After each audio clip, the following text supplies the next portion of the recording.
Hola, nos encontramos nuevamente hoy para tomar contacto con los contenidos de la materia y un tema fundamental para el desarrollo de la misma.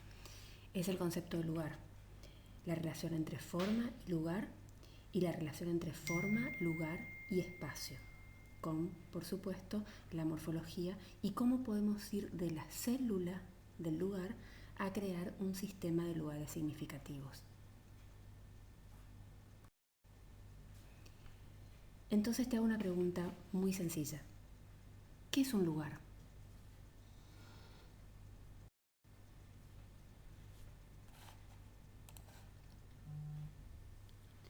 En esta imagen, ¿cuál es el lugar? Podemos ver a los dos niños, un entorno, la vegetación de fondo, una topografía ondulada, algún gesto constructivo con materiales que parecen ser de madera, colores, hasta podemos percibir una brisa fresca que corre y que recorre entre los niños.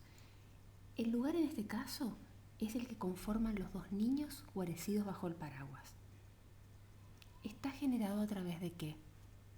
A través de la actividad que ellos realizan en ese momento, donde no hay paredes, donde no hay techo, donde no hay muebles. Pero hay un lugar. Ese lugar es el que conforman los dos niños bajo el paraguas. Es su mundo, es su lugar.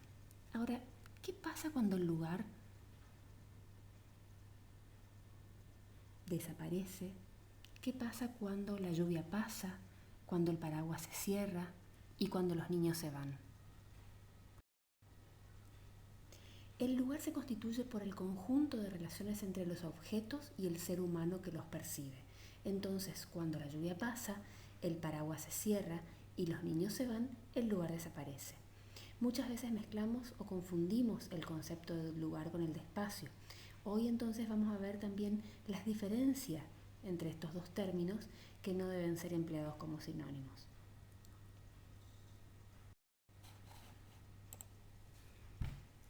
En este caso vemos una imagen del Domo del Centenario en Resistencia con las actividades que se realizan de manera espontánea los domingos o los días feriados. ¿Dónde hay lugar? Hay lugar donde hay un grupo de personas reunidas realizando una actividad, incluso sin necesidad de una arquitectura como soporte, muchas veces de manera espontánea.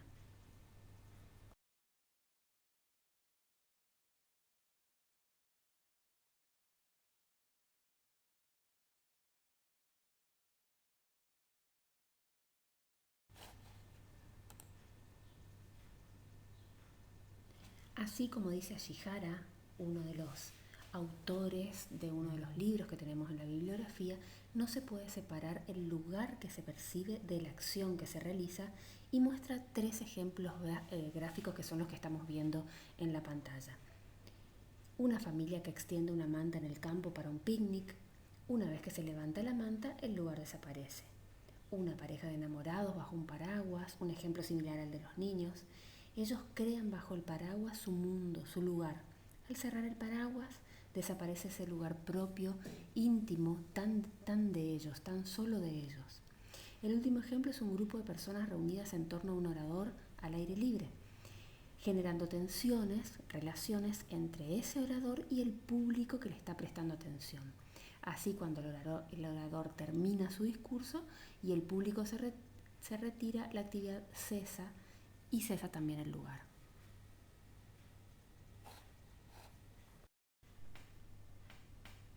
Y por supuesto el taller, donde nos reunimos presencialmente cada lunes, donde esperamos poder reunirnos con ustedes cada lunes, en ese gran espacio delimitado por una cubierta superior, que es el techo, los cerramientos laterales, que son las paredes, y el piso, se pueden conformar multiplicidades de lugares. En este caso, en esta imagen que estamos viendo, un lugar dentro de este gran espacio donde todos nos ubicamos en torno a un orador, a la persona que está dando clases o explica las consignas, a ese centro que está marcado y donde el resto del público, el resto de los estudiantes, se encuentran tensionando su mirada.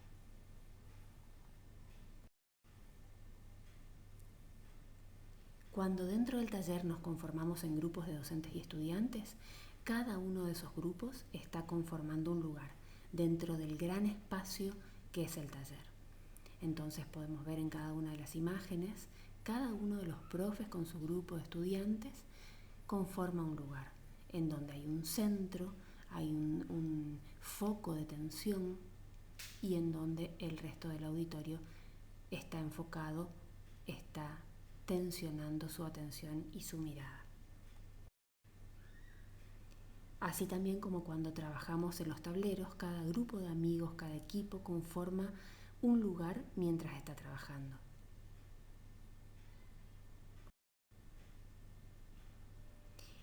Dice Lao Tse, que es un filósofo relevante, muy importante de la civilización china. Aunque la arcilla puede dar forma de vaso, la esencia del vaso reside en su vacío interior. Por supuesto, como arquitectos, no debemos olvidar nunca que necesitamos la arcilla para poder construir eso que va a estar en el interior de nuestra arquitectura.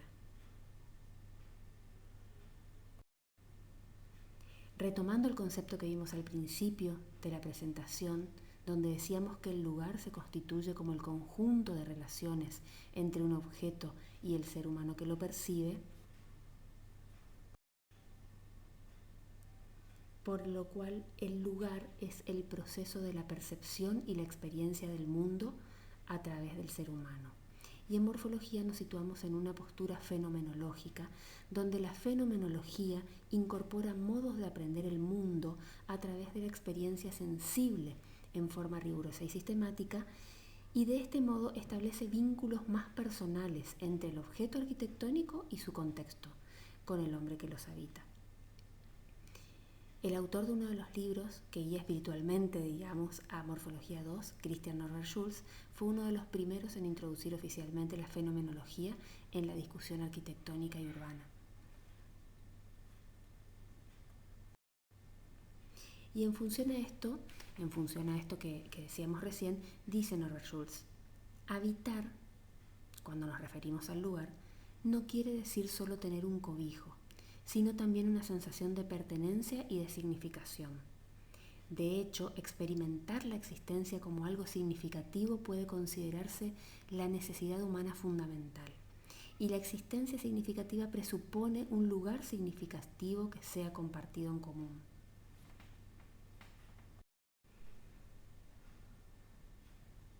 Volviendo al lugar, ¿qué es lo que le da identidad, significado y podríamos decir aura a un lugar? Pensemos en esta imagen. ¿Qué vemos? Bien, vemos un castillo, lo podemos describir, podemos pensar en qué época fue construido o podemos aproximarnos a la ubicación, dónde puede llegar a estar, en qué país. Podemos hablar de los colores, podemos hablar de los contrastes, nos podemos imaginar por dónde se accede a ese edificio.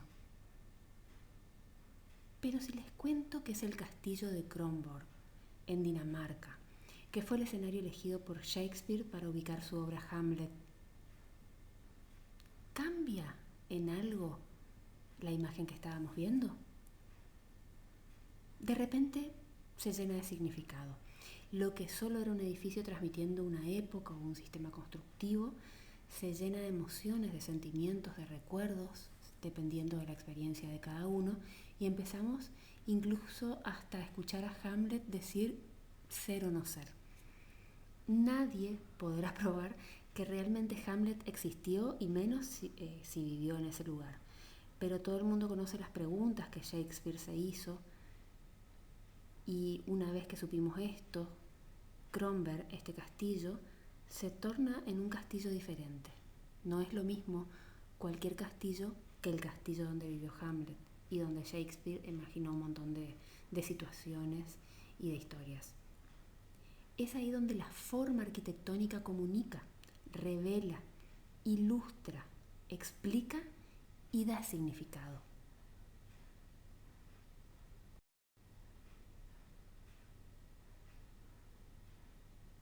Así como arquitectos tenemos el privilegio de entrar en las personas, de entrar a los estados espirituales, de entrar a los pensamientos y sentimientos. Tenemos la posibilidad de conmover a las personas, tenemos la posibilidad de generar distintas situaciones y distintos sentimientos en las personas.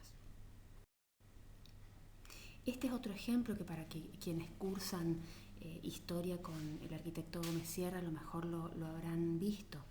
Es un ejemplo que hace poco subió a las redes y donde se muestra una choza en un balneario del sur de Francia, una cabaña de apenas 20 metros cuadrados sin cocina y con una ducha a la intemperie. Nada más. Nos dice algo, podemos también describirla, una pequeña choza de forma convencional, con algunas plantas.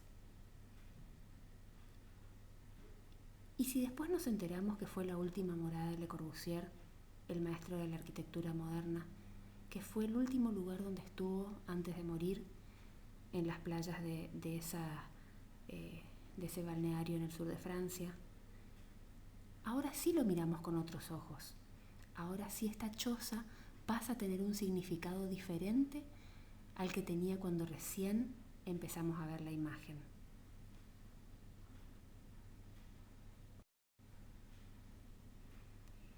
Y otro ejemplo, un ejemplo que siempre nos gusta poner, que es un ejemplo que podría ser el departamento o la habitación de algunos de ustedes, de vos que venís del interior del Chaco, de Corrientes o venís de Misiones y llegás a vivir acá en un lugar desconocido, un dormitorio, un departamento, la casa de alguna persona, y ese lugar que parece frío, que parece desconocido, va cambiando desde que llegás a primer año hasta que estás, por ejemplo, hoy en tercero, hasta este lugar, este momento en el que nos encontramos, en donde a lo mejor le puedes poner un color propio a la pared, o le colgás un cuadro, o pones el portarretratos o pegas una foto en la pared con la imagen de tus viejos. Deja de ser un lugar frío para convertirse en tu mundo, en tu lugar, en ese lugar que empieza a llenarse de significado. Que pongas tu guitarra, que pongas la foto de tu gata, o que pongas un libro que te hace acordar a tu pueblo, llena de significado un espacio que antes era totalmente neutro.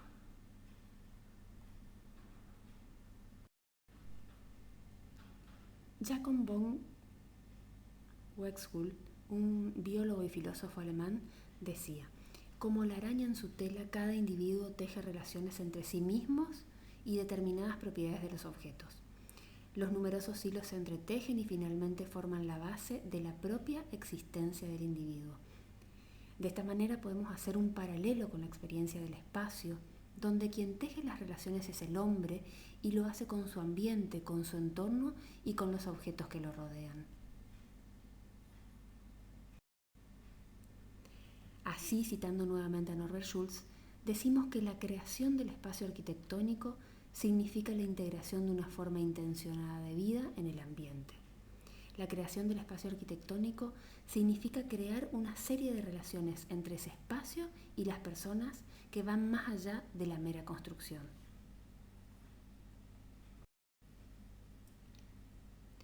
Pero el interés del hombre por el espacio no es nuevo. Podemos ver a este hombre, lo conocen. Es Oscar Niemeyer, un gran arquitecto brasilero que decía que para hacer arquitectura había que soñar. Y él soñó y realizó obras paradigmáticas de la arquitectura brasilera y mundial, con un concepto de espacio donde lo que prima es la experiencia de quien lo vive. El interés del hombre por el espacio deriva de adquirir relaciones vitales con el ambiente que lo rodea. En este momento vamos a hacer una pausa, vamos a tomarnos unos minutos y vamos a pasar entonces a la segunda parte de esta charla del día de hoy.